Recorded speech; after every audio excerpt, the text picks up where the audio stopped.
베드로전서 1장 3절에서 11절까지 말씀입니다.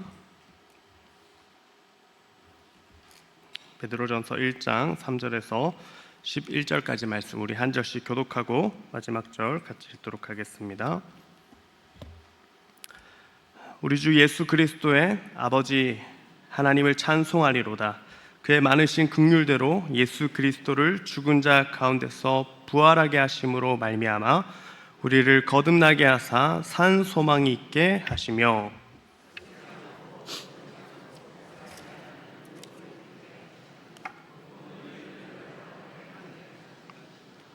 너희는 말세에 나타내기로 예비하신 구원을 얻기 위하여 믿음으로 말미암아 하나님의 능력으로 보호하심을 받았느니라.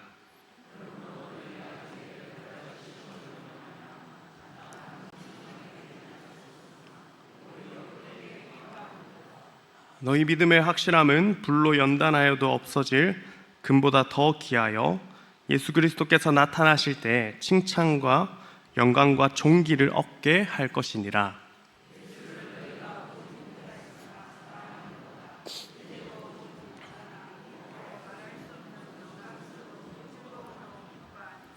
믿음의 결국 곧 영원의 구원을 받음이라.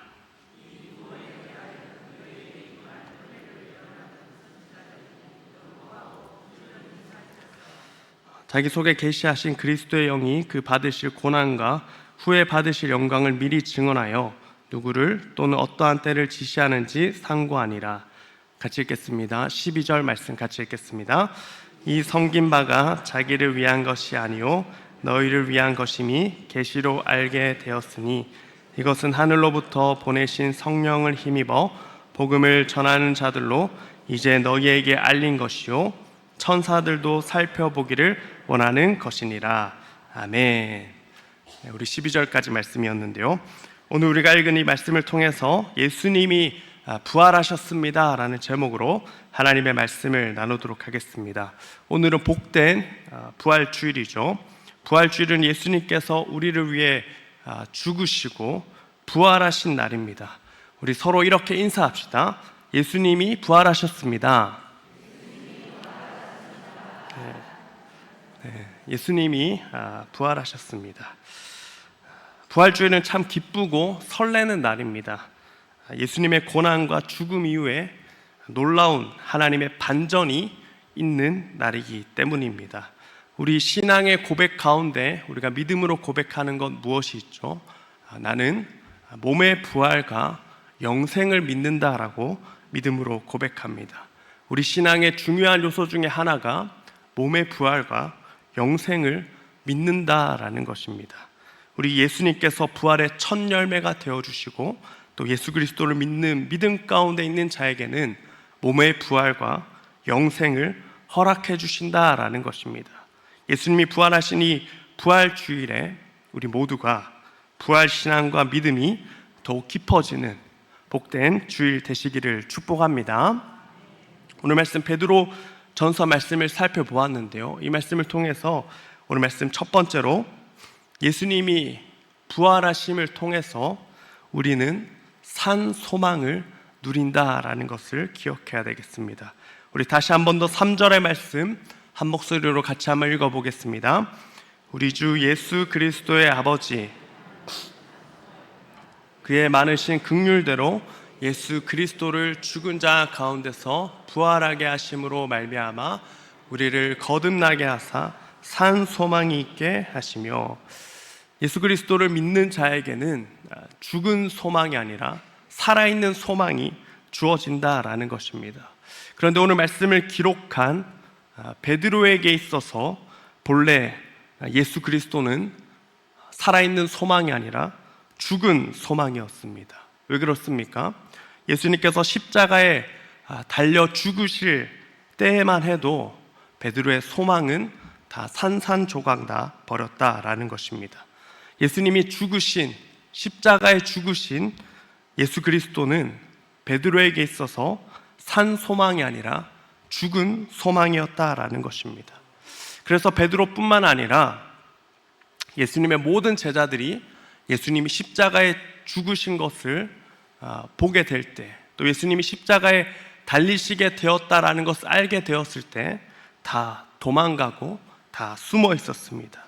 예수님의 죽음은 베드로와 모든 제자들에게 있어서 소망이 아니라 절망이었다라는 것입니다. 이 절망의 시간이 하루, 이틀, 그리고 3일이 되었을 때 예수님이 무덤에서 3일이 되던 이 안식 후 첫날에 놀라운 반전이 일어나게 됩니다. 예수님이 부활하셔서 죽은 소망이 아니라 산 소망이 되어주셨다라는 것입니다. 그리고 예수님께서 부활하신 그 날부터 예수 그리스도를 믿는 자, 또 예수 그리스도를 따르는 모든 자들에게는 살아있는 소망이 주어지게 되었다라는 것입니다. 그래서 오늘 베드로는 힘있게 외치는 것입니다. 예수 그리스도를 믿는 것은 살아있는 소망이 된다라고 얘기를 하는 것입니다. 또 예수님의 제자 중에 한 사람은 예수님의 부활에 대해서 이렇게 기록하고 고백하고 있습니다. 예수님의 제자 요한은 담대히 부활의 예수님을 이렇게 설명하는데요. 요한일서 1장 1절에서 2절까지 말씀 우리 같이 한번 읽어보도록 하겠습니다. 태초부터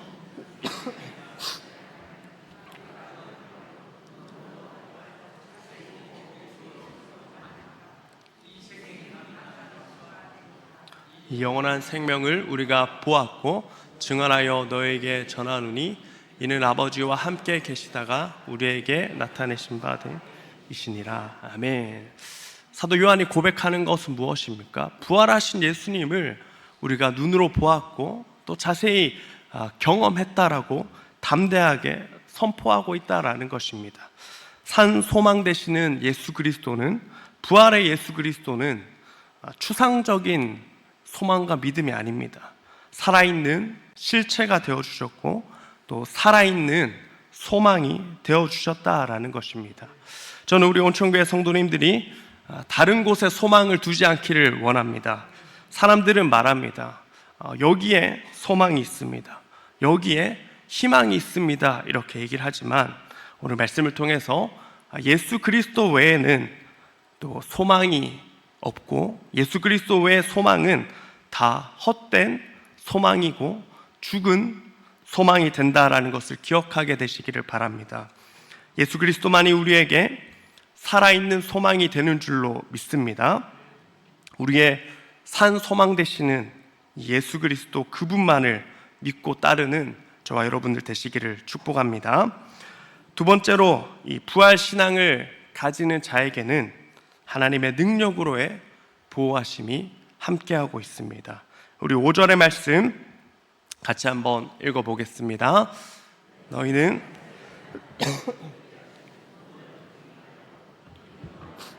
하나님의 능력으로 보호하심을 바라느니라.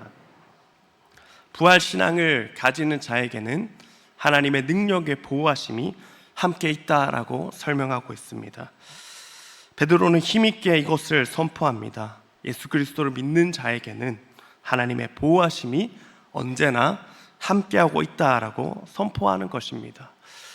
부활의 주님을 경험한 제자들은 사도행전에 보시면 담대히 부활의 예수님을 전합니다. 또 하나님의 보호하심과 함께 또 담대하게 복음을 전하였다라는 것입니다. 그 모든 이 복음 전하는 행적 가운데 부활의 주님을 전하는 그 복음의 현장 가운데 언제나 하나님의 보호하심이 함께 있었다라는 것을 우리 사도행전 말씀을 통해 잘 알 수가 있습니다. 사도행전 12장에 보시면 헤롯 왕이 야고보를 죽이고 또 베드로를 죽이려고 감옥에 가두었습니다. 야고보가 죽게 된 상황에서 베드로는 당장 죽어도 이상하지 않을 상황이지만 사도행전 12장 7절에 보니까 이렇게 기록되어 있습니다. 호련히 주의 사자가 나타나매 옥중에 강채가 빛나며 또 베드로의 옆구리를 쳐 깨워 이르되 급히 일어나라 하니 쇠사슬이 그 손에서 벗어지더라. 하나님께서 천사를 보내셔서 이 베드로를 지켜 보호해 주셨다라는 것입니다. 부활 신앙을 가진 자에게는 하나님의 보호하심이 늘 함께 있다라는 것입니다. 이 사실을 굳게 믿는 우리 성도님들 되시기를 축복합니다. 그런데 한 가지 의문이 생깁니다. 무슨 의문이 생기냐니까, 하나님이 왜 야고보는 보호하지 않으시고 이 베드로는 보호하시면서 야고보는 왜 순교하시게 했는가라는 인간적 질문이 떠오릅니다. 그렇지만 전혀 그렇지가 않습니다. 하나님께서 베드로는 이 땅에 남은 사명을 위해서 감옥에서 꺼내 보호하셨고, 야고보는 하늘에서의 영광을 위해서 부활의 품으로 부르셔서 이 야고보를 보호하셨다라는 것입니다.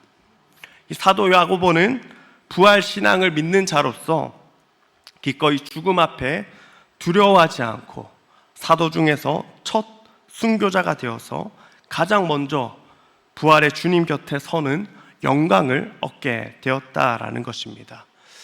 우리 다시 한번 베드로전서 1장 5절의 말씀 같이 한번 읽어보도록 하겠습니다. 너희는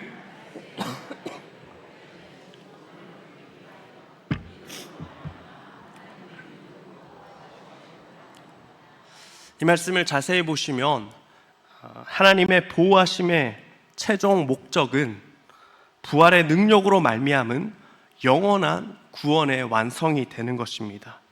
그리고 이 일을 순교했지만 야고보를 통해서도 이루셨고 베드로에게도 동일하게 이루고 계시다라는 것입니다. 그렇기 때문에 부활의 신앙의 눈으로 본다면 이 두 사람 모두 하나님의 완벽한 보호를 받은 사람이 된다라는 것입니다. 지금도 하나님께서는 이 부활의 신앙을 믿는 자들에게 하나님의 능력으로 함께하여 주시고 또 하나님의 능력으로 보호하여 주시는 줄로 믿습니다. 부활 신앙을 믿는 자에게 주시는 하나님의 능력의 보호하심이 저와 여러분들에게 늘 함께 있다라는 것을 굳게 믿으시기를 축복합니다. 하나님은 부활 신앙을 믿는 자들을 이 박해와 고통의 시간 속에서도 보호하고 계십니다. 부활의 신앙을 믿는 자들이 시험과 고난과 박해의 시간을 보내게 되더라도 하나님께서는 이 느부갓네 시대에도 다니엘을 통해서 하나님의 일을 이루시듯 또 예수님을 믿는 자들을 감옥에 가두고 박해하는 자들의 손에서도 하나님의 역사를 이루어가고 계시다라는 것을 우리가 오늘 말씀을 통해 꼭 기억해야 되겠습니다. 부활 신앙을 믿는 자들에게 하나님의 놀라운 보호하심이 늘 함께하고 있어서 우리의 최종 목적이 되는 구원과 영원한 생명과 몸의 부활과 영생을 누리도록 하나님께서 지켜 보호해 주신다라는 것을 굳게 믿으시는 우리 성도님들 되시기를 축복합니다. 세 번째로 이 부활 신앙은 예수 그리스도께서 나타나실 때 칭찬과 영광과 존귀를 얻게 되는 것입니다. 우리 7절 말씀 같이 한번 읽어보겠습니다. 7절입니다. 너희 믿음의 확실함은 불로 연단하여도 예수 그리스도께서 나타나실 때 칭찬과 영광과 존귀를 얻게 할 것이니라. 예수 그리스도의 부활을 믿는 자들에게는 예수 그리스도께서 나타나실 때 칭찬과 영광과 존귀를 얻게 된다라고 약속해 주고 계십니다. 단순히 예수님에게서 그치는 것이 아니라 예수님을 믿는 모든 자들에게 하나님께서 이와 같은 칭찬과 영광과 존귀를 주신다라는 것입니다. 예수 그리스도께서 다시 오실 때 이 놀라운 하나님의 은혜를 우리가 경험하게 될 줄로 믿습니다. 그렇기 때문에 오늘 우리가 겪게 되는 고난과 어려움 속에서 절망하지 않아야 되겠습니다. 우리 6절 말씀에 보니까 그러므로 너희가 이제 여러 가지 시험으로 말미암아 잠깐 근심하게 되지 않을 수 없으나 오히려 크게 기뻐하는도다 라고 설명합니다. 부활의 신앙을 믿는 자들이 그 믿음 때문에 고난과 어려움을 당하게 될 수도 있습니다. 이 당시에 예수 그리스도를 믿는다는 이유로 사회생활을 할 수 없었고 또 어떤 사람이 정부에 고발을 하면 그 사람이 처벌받는 어려움을 당하기도 했습니다. 그렇지만 이 부활신앙을 끝까지 포기하지 않은 자에게는 최후에 하나님 주시는 은혜와 선물이 주어진다라는 것입니다. 부활의 예수 그리스도를 믿는 믿음으로 인해서 우리에게도 동일하게 여러 가지 시험이 있을 수 있습니다. 근심이 찾아올 수가 있습니다. 하지만 시험과 근심이 우리 부활의 신앙을 가진 자의 모든 것을 빼앗을 수 없다라는 것을 기억하게 되시길 바랍니다. 왜 그렇습니까? 마지막에 주님께서 우리의 고통과 눈물을 다 위로해 주시기 때문입니다. 부활의 영광으로 덧입혀 주신다라는 것입니다. 오늘 본문 4절의 말씀도 우리 같이 한 목소리로 읽어보도록 하겠습니다.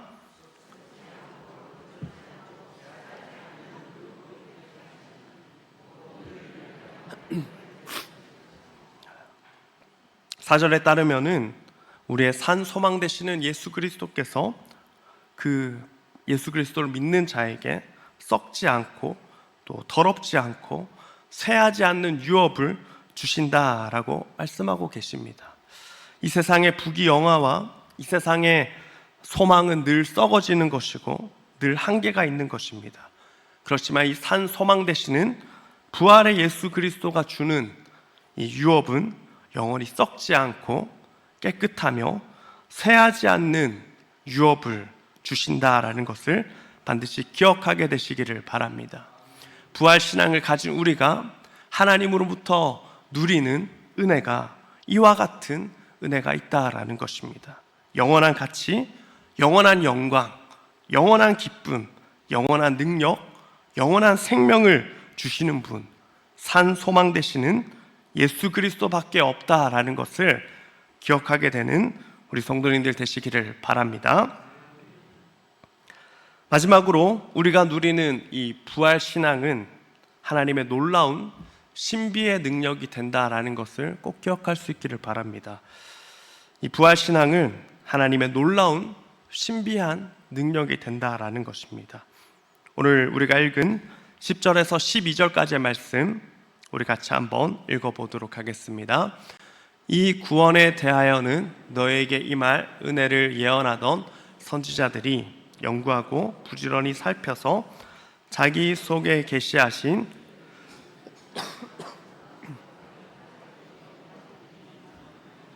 누구를 또는